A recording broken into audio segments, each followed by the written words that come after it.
Hey everybody, Professor Snart here, just checking in as we get right towards the end of our class. So I want to look at a couple of due dates and then obviously think about making sure all the components for the final essay are in place here. So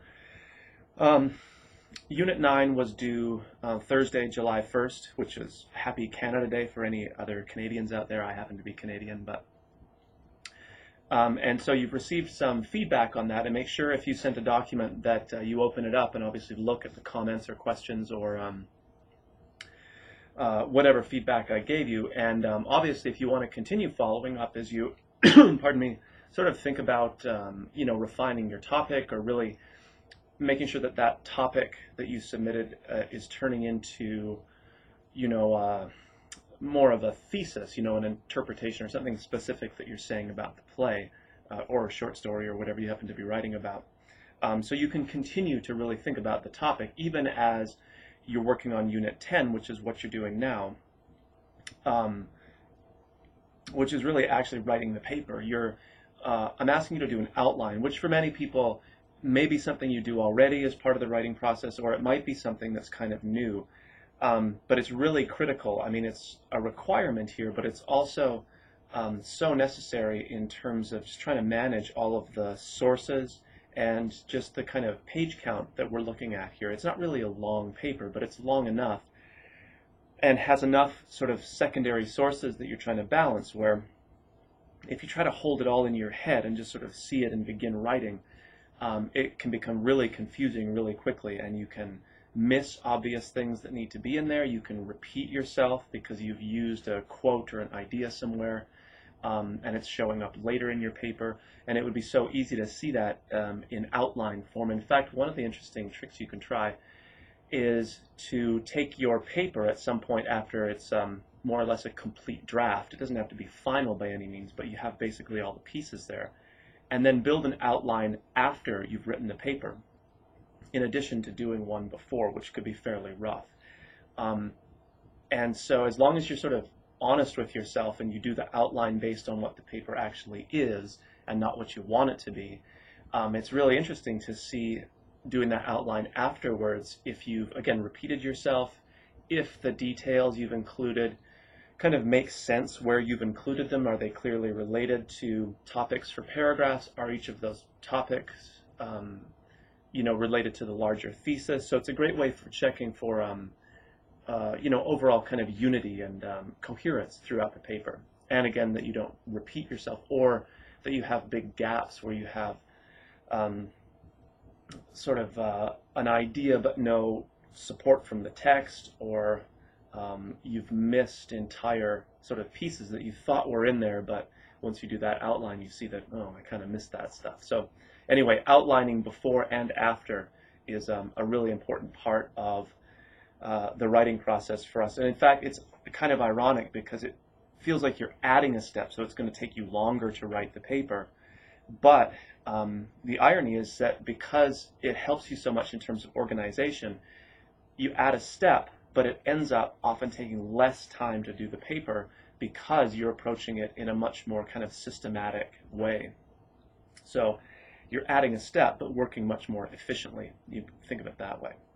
Okay, so Thursday, July 8th, then, is the due date for Unit 10, and in fact, you're really not turning anything into me at that point. You're just working on the rough draft and outline, sort of the writing part of the paper. There's a short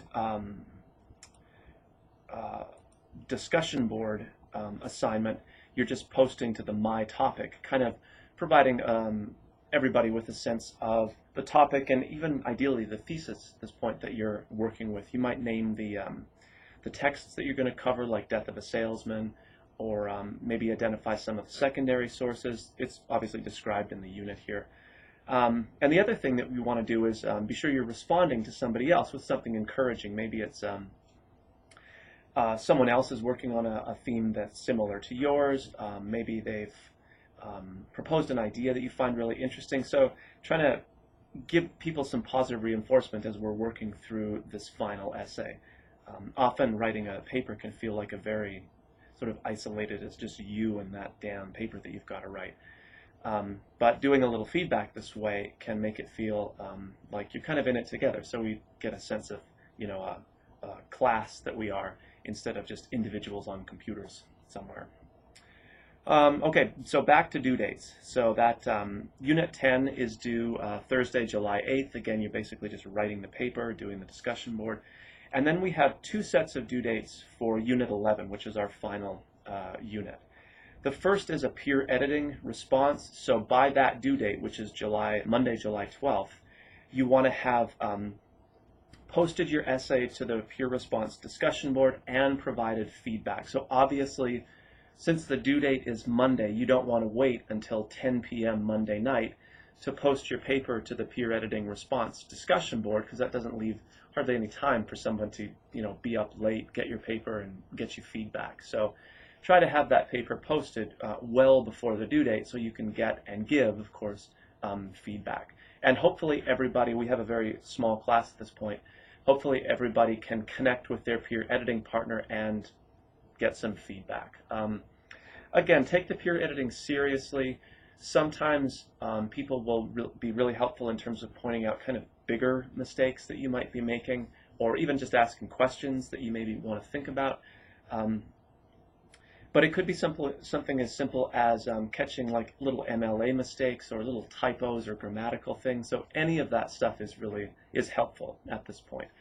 And then, of course, the final due date, Thursday, July 15th, which is just around the corner, really, is the sort of the cutoff date for the end of the class. So I can't, pardon me, accept any work after that date. So, of course, you're submitting your final paper as the final component for Unit 11. In fact, if I go into Unit 11, you'll see it's set up in terms of those two due dates, the peer editing stuff, and then we go to submitting the final paper. There's also a couple last little discussion boards, but very simple. Obviously, your main focus is writing the paper at this point. Okay, so a couple of reminders as we get right to the end then. And this is sort of a good checklist for where you're hopefully at in terms of drafting your paper. Are you really clear, and again, I can click into Unit 9, on the requirements in terms of what's a primary source, like the play, like one of the short stories we've read, and then what's a secondary source. Remember, secondary source is like database material, a library book that discusses directly the primary source that you're talking about, not just some broad idea like, success in America or child development or whatever. So that's not an appropriate secondary source. It has to be specific discussions of the literary works that we're looking at. Again, if you have questions, by all means, ask me. But if I get a final paper that has, just general web sources, oh my God, that's not good.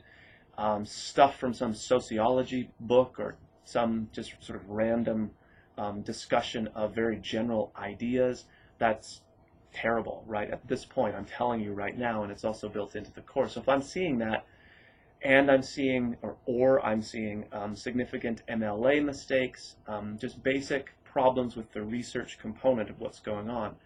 I said this before, what that shows me is that you haven't learned what we need to learn in English 1102. So that paper is likely to fail, and because the paper is weighted so heavily, you're unlikely to pass the class if those basic components aren't in place. And really, honestly, it's laid out very clearly in the class or the course, and now I'm saying it to you. So there's really no excuse for getting that kind of stuff wrong. And like I said, be in touch if you have questions. It's better to, even if you think it's, this is a stupid question, you might as well ask it and at least put your mind at ease so you're not guessing or second guessing yourself. Our brains love to play weird tricks on us as we work on kind of high pressure, assignments like this. We make mistakes that we'd never otherwise make, but there they are. So better to ask and at least feel like you have, a solid foundation for what you're doing. You have those questions answered. Okay, so I think that wraps it up. Again, be sure you take a look at the final units to see the components there. Obviously, review the due dates. Remember, I cannot accept work beyond our final due date, which is July 15th. And as always, if you have any questions, just be in touch with me. Okay, I'll talk to you soon.